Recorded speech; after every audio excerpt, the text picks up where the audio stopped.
రెండవది అంతర్గత సంపద. ఇది మన లోపల ఉన్న మన శక్తి అనే భాగాన్ని సూచిస్తుంది. మన అంతర్గత శక్తియే ఈ బాహ్య సంపదను సృష్టించడానికి మరియు సృష్టించిన సంపదను నిలబెట్టుకోవడానికి మూల కారణం.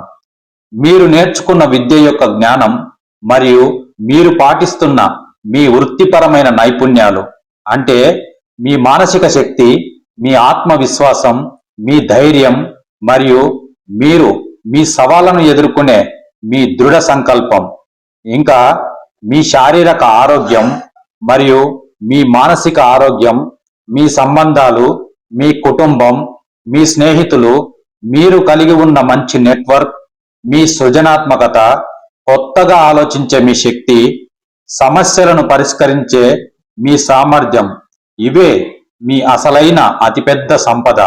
ఇదంతా మీ జన్మతః మీలోనే ఉంటుంది.